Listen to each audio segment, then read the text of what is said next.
Šiaip jau rytas nešiltas, toks pirmas ledelis beveik, jau praustoviai buvo.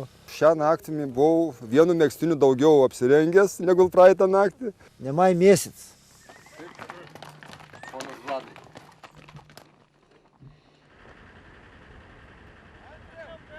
Buvome, kaip vadinasi tas miestelis?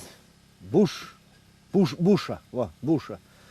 Teka upė Murafa ir paviljonas, kuriame fiksuota fragmentas gyvenvietės, buvusios akmens amžiaus gyvenvietės. Ir žmonės gyveno, labai buvo įvaldę keramikos meną. Ir ten fragmentai visokių šūkių surinkta, puodų visokių.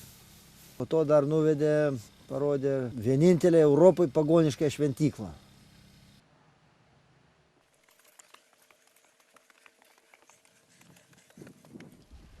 Tokia murve, akmeninė murve. Ten visokių įrašų yra, vieną įrašą įsidėmiau,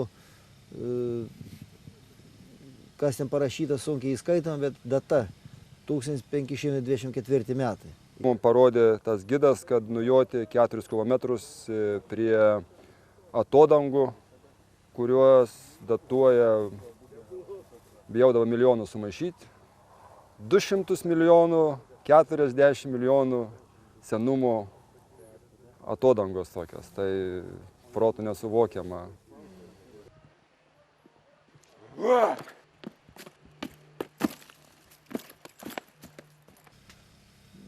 Kol mes ten visi buvom išėję ir kaip tik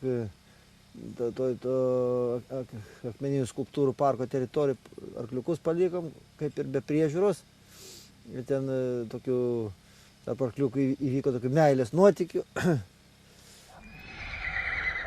Į pirtį, balę, va, mūsų, va, čia jau sudėti viskas ir eisim į pirtį. Barzdą nusiskusiu, va.